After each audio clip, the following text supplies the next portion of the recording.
Good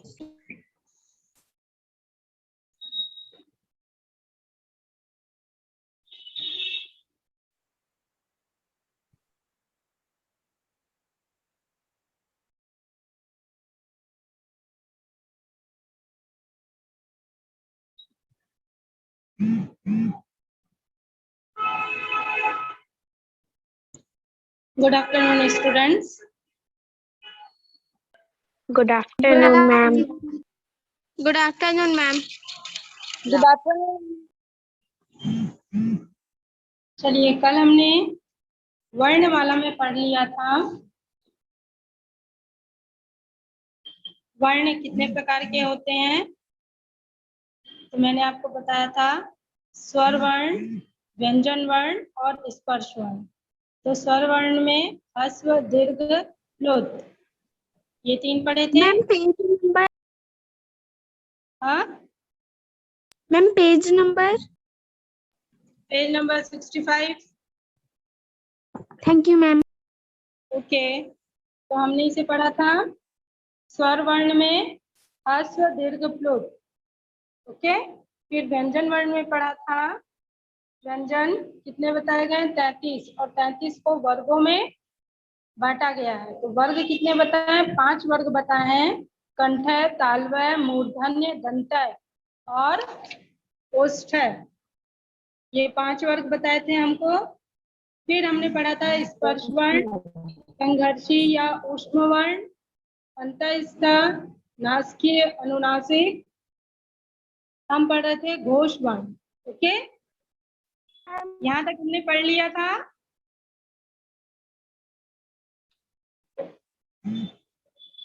तो अब हम पढ़ेंगे घोष वर्ण।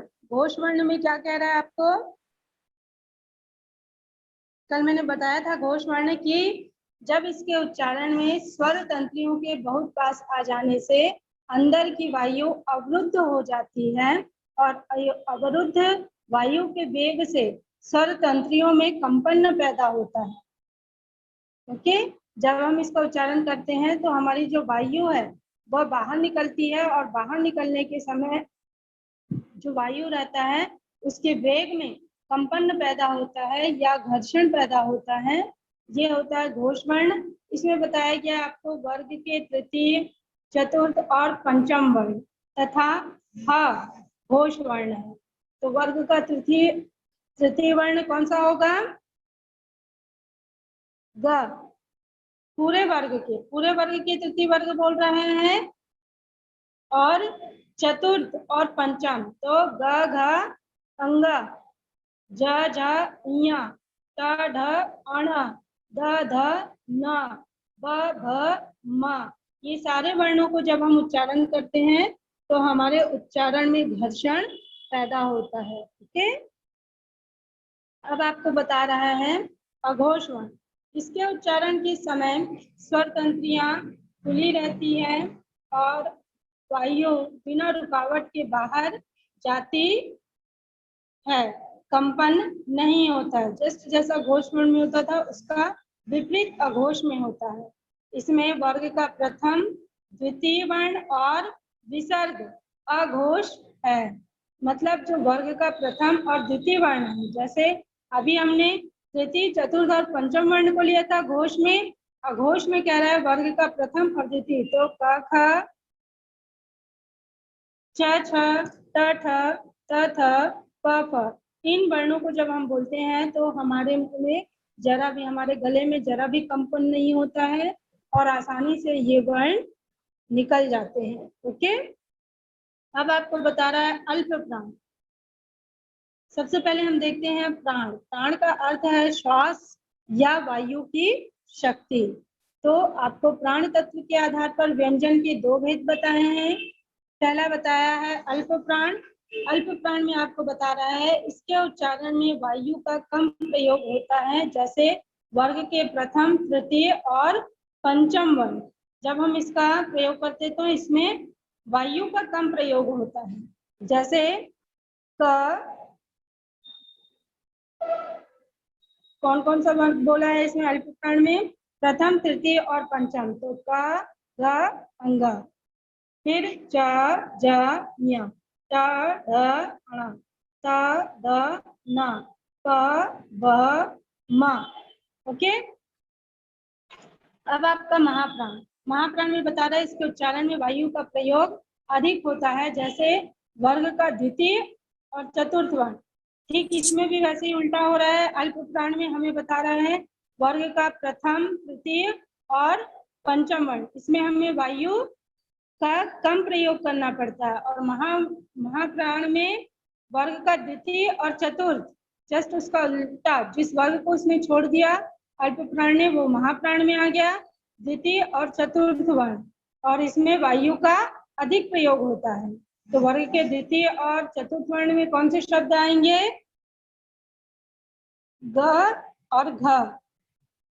द्वितीय और चतुर्थ कह रहे हैं ना, तो ख और घ। फिर है छ, झ, ठ, ढ, ठ, ढ, फ, भ। ये हो गए हमारे वर्ण के द्वितीय और चतुर्थ वर्ण। अब आपको बता रहा है उपयुक्त व्यंजनों के आधार के अलावा अनुस्वार और विसर्ग दो अयोगवा कहलाते हैं। इसका कारण यह है कि इनका वर्णों के भीतर उल्लेख यानी योग नहीं होने पर ये उनका कार्य वहन करते हैं। तो कुल संस्कृत की 48 ध्वनियां बता रहा है आपको। अगर आपसे पूछा जाए क्वेश्चन कितनी ध्वनियां होती है संस्कृत में, तो संस्कृत की 48 ध्वनियां हैं, जिसमें 13 स्वर और 35 व्यंजन हैं। ठीक, 13 स्वर हैं और 35 व्यंजन है, जिसमें से व्यंजन में 33 वर्ण हैं और 2 अयोगवा हैं। ओके। अब यहाँ पर आपको दिया गया है 13 स्वर वर्ण, तो पूरे वर्ण दिया है आ ई उ री री ए ओ औ। ओके। आपको बता रहा है 25 स्पर्श वर्ण, तो स्पर्श वर्ण में कंठय में है क ख ग घ अंग, तालवय में है च छ ज झ ञ, फिर मूर्धन्य में है ट ठ ड ढ ण, ओष्ठ्य में है प फ ब भ म। और ये 4 अंतस्थ वर्ण हैं, ये होंगे य र ल व। और 3 अघोष ऊष्म वर्ण हैं, जो है श श स। फिर आपको बताया है एक घोष ऊष्म वर्ण, वो है अ। फिर एक अघोष ऊष्म वर्ण बता रहा है, अघोष ऊष्म, वो है विसर्ग। विसर्ग किसे कहते हैं? यहाँ पर जो बिंदी करके लगा दिया जाता है, ये क्या हो गया आपका? विसर्ग हो गया। ओके। अनुस्वार क्या होता है? ये मात्रा के ऊपर जो बिंदी लगी रहती है, ये अनुस्वार है। ओके। तो एक शुद्धानुनासिक, एक अघोष ऊष्म। ये आपका वर्णमाला कंप्लीट हो गया। यहाँ तक आपको समझ आया? Yes ma'am. सभी स्टूडेंट्स को आ गया समझ? Yes ma'am. तो अब आप वर्णमाला को अच्छी तरह से प्रिपेयर करके रखेंगे। नेक्स्ट मंडे क्लास में मैं इससे रिलेटेड आपसे क्वेश्चन पूछूंगी और आप उसका आंसर देंगे। ओके। तो आप इसे कंप्लीट नोट करके रखोगे। ओके। अब हम देखते हैं शब्द रूप। शब्द रूप में अकारांत पुल्लिंग बालक का शब्द रूप दिया है आपको। तो सबसे पहले बालक में विभक्ति। विभक्ति कितनी होती है हमारी? जब हम शब्द रूप में लेते हैं तो 8 विभक्ति होती है। कितनी विभक्ति होती है? 8 विभक्ति होती है, जिसमें प्रथमा विभक्ति, द्वितीय विभक्ति, तृतीय विभक्ति, चतुर्थी विभक्ति, पंचमी विभक्ति, षष्ठी विभक्ति, सप्तमी विभक्ति और संबोधन। ओके। इसके बाद वचन बता रहा है आपको। कितने वचन होते हैं? 3 वचन होते हैं, एक वचन, द्विवचन, बहुवचन। और इसी के आधार पर आपको शब्द रूप बनाना है। तो सबसे पहले प्रथमा विभक्ति में आते हैं। प्रथमा विभक्ति में आपको बता रहा है बालक, बालिका, बालको, बालिका। एक वचन में होगा प्रथमा विभक्ति में बालिका, द्विवचन में प्रथमा विभक्ति में होगा बालका, बहुवचन प्रथमा विभक्ति में होगा बालिका। फिर हम द्वितीय विभक्ति में आते हैं, एक वचन में बालकम, द्विवचन में बालको और बहुवचन में बालकान। फिर तृतीय विभक्ति में एक वचन में बालकेन, बालकाभ्याम, द्विवचन में, बहुवचन में बालके। फिर चतुर्थी में है एक वचन में बालिकाएं, द्विवचन में बालिकाभ्याम, बहुवचन में बालिकेभ्या। फिर पंचमी विभक्ति में बता रहा है आपको, एक वचन में बालिकात, बालिकाभ्याम, बालिकेभ्या। ओके, इसके बाद षष्ठी विभक्ति में बता रहा है आपको बालिकास्य, एक वचन में, द्विवचन में बालिकयो और बहुवचन में बालिकानाम। फिर सप्तमी विभक्ति में बता रहा है आपको, एक वचन में बालिके, बालिकयो, बालिकेषु। फिर संबोधन में आपको बता रहा है हे बालक, हे बालिका, हे बालिका। हो गया क्लियर? अब इस रूप के आधार पर आपको ये जो नीचे शब्द दिए पूरे रूप आपको बनाने हैं। जनकः, अश्व, मेघ, द्विज, मृग, छात्र, खग, इतने शब्दों का इत्यादि शब्दों के रूप बालक के समान चलेंगे। मतलब यही रूप चलेंगे जैसे हमने यहाँ पर जनक रखा, तो यहाँ पर क्या हो जाएगा, एक वचन में जनका, द्विवचन में जनका और बहुवचन में जनका, ये प्रथमा विभक्ति में। द्वितीय विभक्ति में होगा जनकम, द्विवचन में जनका, बहुवचन में जनकान। फिर तृतीय विभक्ति में हो जाएगा जनकेन, जनकाभ्याम और जनके, बहुवचन में जनके। फिर चतुर्थी विभक्ति में हो जाएगा एक वचन में जनकाय, द्विवचन में जनकाभ्याम और बहुवचन में जनकेभ्या। फिर पंचमी विभक्ति में हो जाएगा जनकात, द्विवचन में होगा जनकाभ्याम और बहुवचन में होगा जनकेभ्या। ओके, फिर षष्ठी विभक्ति में हो जाएगा एक वचन में जनकस्य, द्विवचन में जनकयो और बहुवचन में जनकानाम। उसके बाद षष्ठी विभक्ति में जनकस्य, जनकयो, जनकानाम। सप्तमी विभक्ति में होगा आपका जनके, जनकयो, जनकेषु। फिर संबोधन में हो जाएगा हे जनक, हे जनको, हे जनकाहा। ओके, क्लियर हो गया? तो आप इस तरह से ये पूरे रूप बना लेंगे, इस तरह से ये पूरे रूप बना लेंगे। Yes ma'am.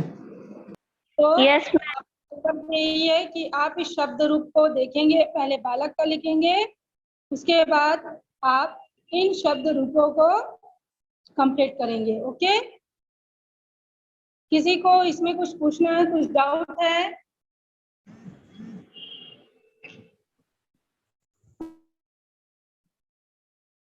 किसी को कुछ पूछना है? No ma'am. ओके, तो ये आप जनक का बालक के ऊपर जितने नीचे दिए हैं उसको कंप्लीट करेंगे आप। इसके बाद आप एक स्त्रीलिंग का भी करेंगे।